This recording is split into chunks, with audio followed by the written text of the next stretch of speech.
வணக்கம் நண்பர்களே. சமீப காலமாக அடிக்கடி நம்ம இந்த ஈரான், அமெரிக்கா மற்றும் இஸ்ரேல் போரில் கேள்விப்படக்கூடிய ஒரு பெயர் கார்க் ஐலண்ட் அப்படிங்கிறத பற்றி. இதை பற்றி பார்க்கும்போது ட்ரம்ப் இந்த கார்க் ஐலண்டை நான் எடுத்துக்க போகிறேன் அப்படிங்கிற மாதிரிலாம் பேசியிருக்காரு. அது என்ன பண்ண போகிறாரு, அமெரிக்கன் ட்ரூப்ஸ் எப்படி இருக்குங்கிறதெல்லாம் அப்புறமா பார்க்கலாம்.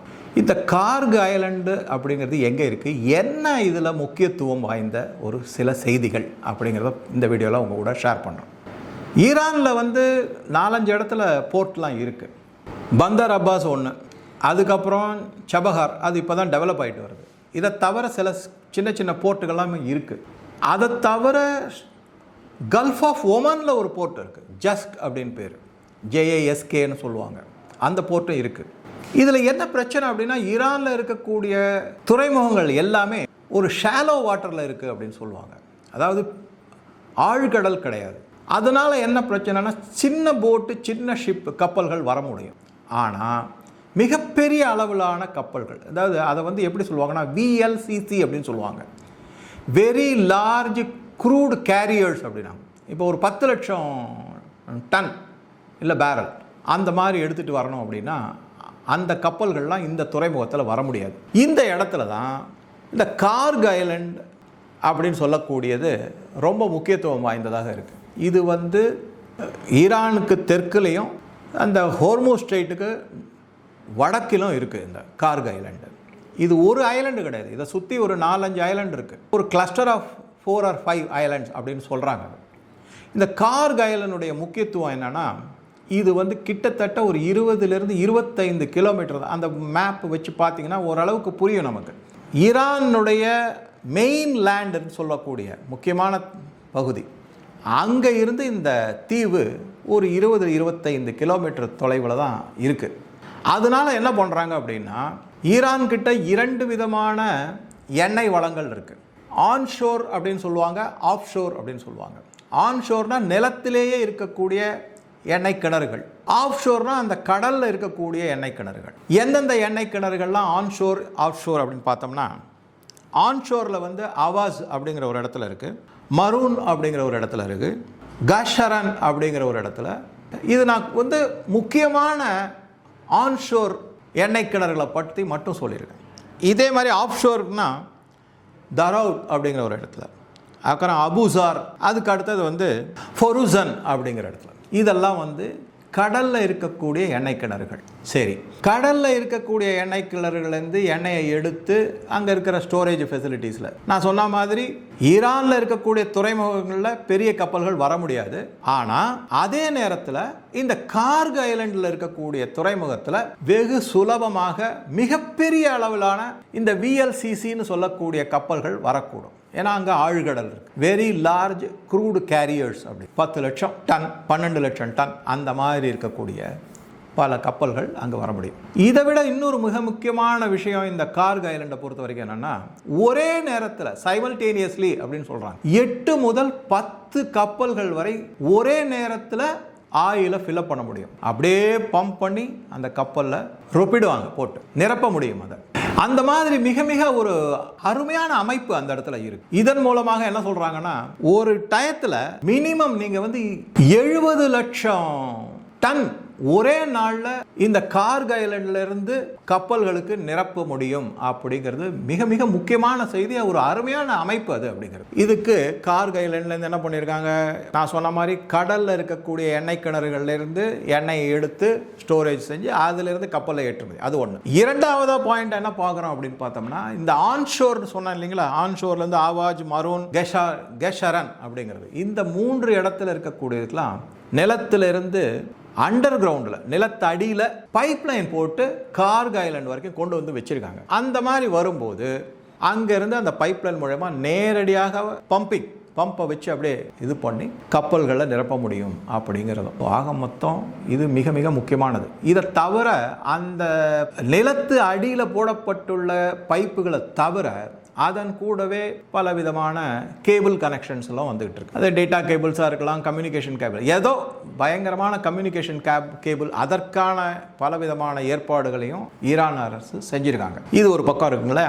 இது தவிர அந்த கார்கு ஐலண்ட்லேயே என்ன இருக்குன்னா, மிகப்பெரிய அளவிலான எண்ணெய் கிடங்குகள் இருக்கு, ஸ்டோரேஜ் டேங்க்ஸ், அதை வந்து ஆயில் ஃபார்ம் அப்படின்னு சொல்லுவாங்க, டேங்க் ஃபார்ம் அப்படின்னு சொல்லுவாங்க, அது இருக்கு. அதை தவிர மிகப்பெரிய அளவிலான பெட்ரோகெமிக்கல் காம்ப்ளெக்ஸ், நான் முன்னாடியே சொல்லியிருக்கேன், க்ரூடு ஆயில் இருந்து பெட்ரோல், டீசல், கெரசின், அப்புறம் அந்த தார் போன்றது கிட்டத்தட்ட 6000 பொருட்கள் இருக்கு. இதை பத்தின ஒரு எக்கானமி, இதனுடைய பொருளாதாரம் என்ன அப்படிங்கிறது ஒரு சின்ன ஒரு 2-3 எக்ஸாம்பிளோட இன்னொரு வீடியோவில் நான் உங்களோட ஷேர் பண்ணுறேன். அதுவும் படிக்கிறதுக்கு கேட்கறதுக்கு ரொம்ப இன்ட்ரெஸ்டிங்காக தான் இருக்கும். அது இந்த மாதிரி ஒரு மிகப்பெரிய பெட்ரோகெமிக்கல் காம்ப்ளெக்ஸ் இருக்கு. ஸோ ஆக மொத்தம் நம்ம இதுலேருந்து என்ன கவனிக்கிறோம்னா, வெறும் ஆயில் மட்டும் அங்கே ஏற்றுமதி செய்யப்படலை, பலவிதமான பெட்ரோகெமிக்கல்ஸ் அங்கிருந்து ஈரான் ஏற்றுமதி செய்கிறது பல நாடுகளுக்கு அப்படிங்கிறத பார்க்குறோம். அந்த கார்கு ஐலண்ட்ஸ் இருக்கு இல்லைங்களா, அதில் வந்து நான் சொன்ன பக்கத்தில் ஒரு கடலில் இருக்கக்கூடிய ஒரு எண்ணெய் கிணறு, அந்த வளம் தரோத் அப்படிங்கிற இடத்துல மட்டும், அங்க மட்டும் எண்ணெய் மற்றும் எரிவாயு கிட்டத்தட்ட 800 கோடி பேரல்ஸ் அந்த இடத்துல ரிசர்வ் இருக்கு அப்படிங்கிறாங்க, வளம் இருக்கு அப்படின்னு சொல்லியிருக்காங்க. அப்ப கார்கு ஐலண்டுடைய முக்கியத்துவம் இன்னும் அதிகப்படுது.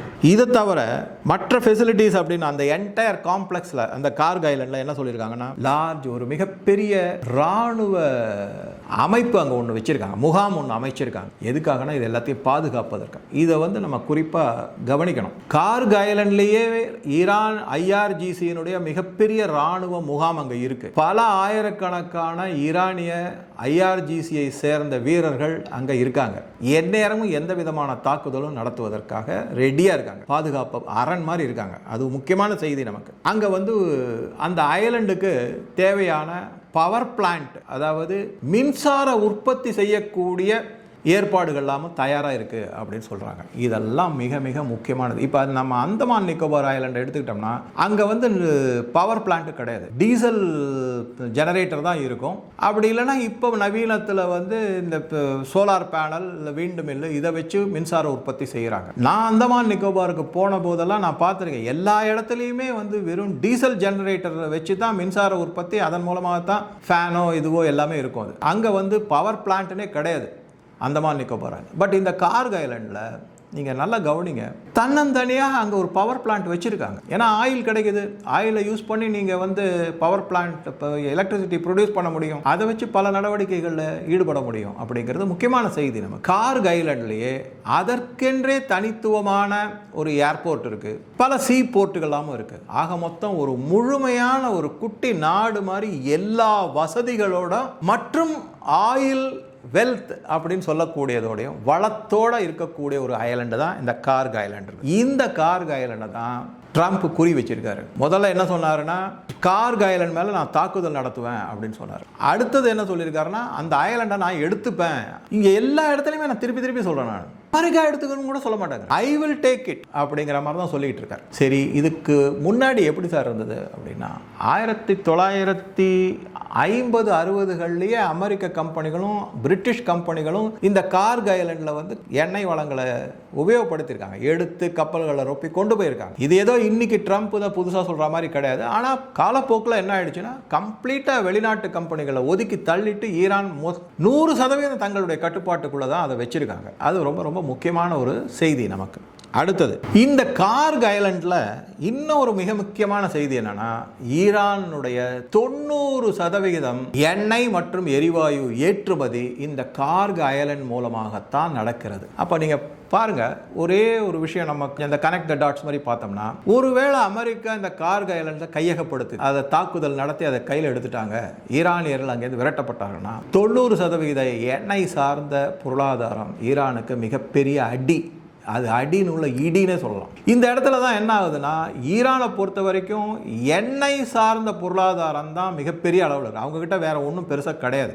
அதனால் எண்ணெய் சார்ந்த பொருளாதாரம் அப்போ அதுவும் 90% கார்க் ஐலண்ட் மூலமாக போவதனால ஈரானுடைய பொருளாதாரம் படுவீழ்ச்சி அடையும், அதல பாதாளத்துக்கு போயிடும். அதன் மூலமாக ட்ரம்ப் என்ன கணக்கு போடுறாருன்னா, இவங்களுக்கு பணம் வராது, பணம் வராட்டா இவங்களால ஆயுதங்களை வாங்க முடியாது, அதே மாதிரி ராணுவ வீரர்களுக்கு IRGC அவங்களுக்கு வந்து சம்பளம் கொடுக்க முடியாது, பொருளாதாரத்தை முடக்கினோம்னா இந்த ராணுவ ரீதியான எந்த நடவடிக்கையுமே ஈரானால செய்ய முடியாது அப்படின்னு சொல்லிட்டு ட்ரம்ப் ஒரு கணக்கு வச்சிருக்காரு. இந்த கணக்கின் படி தான் அவர் என்ன சொல்றாரு, நான் வந்து ஈரானை அடிச்சு ஒழிச்சிருவேன் அப்படிங்கிற மாதிரி சொல்லிட்டு இருக்காரு. ஆனா இதுக்கு முன்னாடியே, இந்த கார்க் ஐலண்டை தாக்குவதற்கு முன்னாடியே ட்ரம்ப் என்ன சொல்லிட்டு இருக்காருன்னா, 97% ஈரான்ல இருக்கக்கூடிய எல்லா இலக்குகளையும் நாங்கள் அடிச்சு ஒழிச்சிட்டோம், இனிமே எங்களுக்கு ஒன்றும் பெரிய வேலையே கிடையாது அப்படின்னா. அப்ப எதுக்கு திருப்பி கார்க் ஐலண்ட் வர? அப்படின்னா ஏன்னா கார்க் ஐலண்ட்ல 90% ஈரானுடைய பொருளாதாரம் சார்ந்து இருக்கு, நீ 97% அடிச்சு ஒழிச்சிட்டேங்கிற, பட் இதுதானே முக்கியமானது, இது ஒன்றுமே பண்ணலையேன்னு மக்கள் கேட்கக்கூடாதுங்கிறதுக்காக இப்போ இந்த மாதிரி முன்னெடுப்புகள்லாம் செஞ்சுக்கிட்டு இருக்காரு. இதை தவிர ட்ரம்ப்பை பொறுத்த வரைக்கும், இல்லை அமெரிக்காவை பொறுத்த வரைக்கும், ஈரானுடைய ஆயில் மேலே ஒரு மிகப்பெரிய குறி இருக்கு. அதை எப்படியாவது தங்க கையகப்படுத்தணும். எப்படி வெனிசுவேலாவோட ஆயில் எல்லாமே அமெரிக்காவோடது அப்படின்னு இப்போ சொல்றாரோ, அதே மாதிரி ஈரானுடைய கார்க் ஐலண்டில் இருக்கிற ஆயில் எல்லாமே எங்களுக்கு சொந்தம்னு சொல்ல போறாரு ட்ரம்ப். அதற்கான முன்னெடுப்புகள் தான் இது எல்லாமே நடந்துகிட்டு இருக்கு. சரி, இதுக்கு நடுவில் என்ன இருக்கு அப்படின்னாக்கா, இது ஒரு முரணான நடவடிக்கை ஆயிருக்கு. என்ன அப்படின்னு பார்த்தீங்கன்னா, இஸ்ரேல் என்ன பண்ணியிருக்காங்கன்னா, சவுத் பார்ஸ் அப்படிங்கிற ஒரு, அதாவது இந்த சவுத் பார்ஸ் வந்து செயின்ட் ஹோர்மூஸுக்கு தெற்க இருக்கக்கூடிய ஒரு இடம். அது வந்து கட்டார் மற்றும் ஈரானுக்கு சொந்தமான ஒரு இடம். அந்த இடத்துல இருக்கக்கூடிய மிக மிக முக்கியமான இந்த சவுத் பார்ஸ் அப்படிங்கிற இடத்துல, அந்த இடத்துல மிக மிக முக்கியமானது என்ன அப்படின்னா, எரிவாயு, நேச்சுரல் கேஸ். ஓகே, அந்த வந்து இஸ்ரேல் தன்னுடைய ஏவுகணை மூலமாக தாக்குதல் நடத்தியிருக்கு. அந்த தாக்குதலை இஸ்ரேல் வந்து இந்த சவுத் பார்ஸ் அப்படிங்கிற இடத்துல தாக்குதல் நடத்திய போது பதிலடியாக ஈரான் என்ன பண்ணியிருக்காங்கன்னா, கட்டாரில் இருக்கக்கூடிய ராஸ் லஃபான்ஸ் அப்படிங்கிற எண்ணெய் சுத்திகரிப்பு, அதாவது எரிவாயு உற்பத்தி மற்றும் சுத்திகரிப்பு, அந்த இடத்துல தாக்குதல் நடத்தியிருக்காங்க. அதனால தான் போன ஒரு வீடியோவில் கூட சொல்லியிருந்தேன், கட்டாரினுடைய மொத்த எரிவாயு உற்பத்தியில் 17% 20% அந்த இடத்துல பாதிப்புக்கு உள்ளாயிருக்கு. இதை மீட்டெடுக்கிறதுக்கு 5 வருடம் 10 வருடம் ஆகும் அப்படின்னு சொல்றாங்க. அதனால தான் 20% வரைக்கும் எரிவாயு, இப்போ நேச்சுரல் கேஸ்னு சொல்லக்கூடிய அந்த நேச்சுரல் கேஸ் வந்து LNG சொன்னாக்க லிக்விஃபைடு நேச்சுரல் கேஸ், PNG சொன்னா பைப்டு நேச்சுரல் கேஸ், இது எல்லாமே ஆட்டோமொபைலுக்கு மற்றும் வீடுகளுக்கு உபயோகப்படுத்தக்கூடிய கேஸ். இது வந்து இப்ப தடைபட்டிருக்கு அப்படிங்கிறது. இதனால மிகப்பெரிய பாதிப்பு உலக நாடுகளுக்கே ஆயிருக்கு. கட்டாரினுடைய அவங்க என்ன சொல்றாங்கன்னா, கிட்டத்தட்ட $20 பில்லியன் ஒவ்வொரு வருடமும் அவங்களுக்கு அதுல பெரிய நஷ்டம். இது இன்னும் 5 வருடம் ஆகும் அதை ரிப்பேர் பண்ணி அதை திருப்பி அந்த ப்ரொடக்ஷன் எல்லாம் கொண்டு வந்து நார்மல்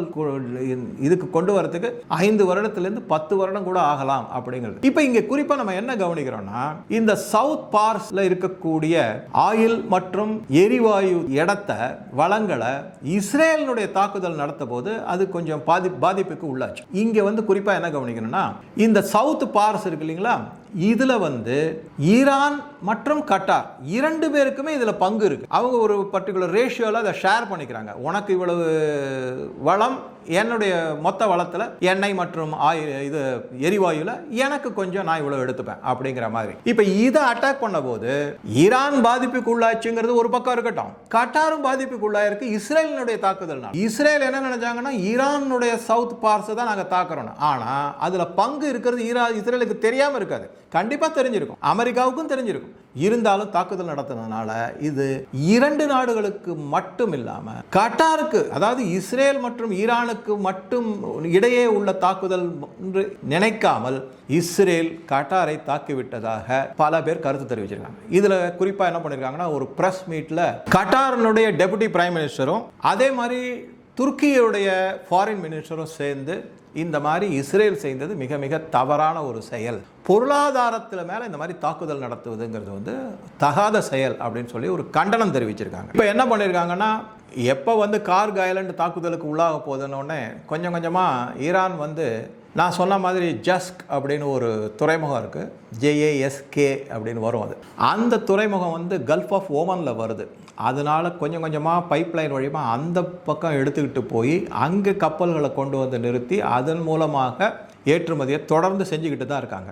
இந்த கார்க் ஐலண்டை பற்றி அதாவது பல 100 ஆண்டுகளுக்கு முன்னாடியே ஒரு ஈரானிய எழுத்தாளர், அவர் பேர் வந்து ஜலால் அல்-அஹமத் அப்படிங்கிறார். அவர் என்ன சொல்லியிருக்காருன்னா, the orphan pearl of the Persian Gulf அப்படின்னு சொல்லியிருக்காரு. அப்போ யாருமே அதை கவனிக்கலை அது ஒரு அனாத அயலண்ட் மாதிரி ஈரானுக்கு சொந்தமாக இருந்தாலும் கைவிடப்பட்டு உள்ளது அப்படின்னு. இன்னைக்குமே கார்க் ஐலண்ட் என்ன சொல்றாங்கன்னா, it is a pearl in strait Hormuz அப்படின்னு சொல்றாங்க மக்கள்லாம். அந்த அளவுக்கு மிக மிக முக்கியத்துவம் வாய்ந்தது இந்த கார்க் ஐலண்ட். அதனால தான் ட்ரம்ப்பும் சரி மற்ற பலரும் சரி இந்த கார்க் ஐலண்ட் மேல ஒரு கண் வச்சிட்டு இருக்காங்க.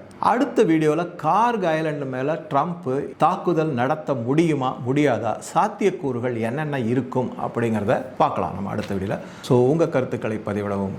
நன்றி, வணக்கம்.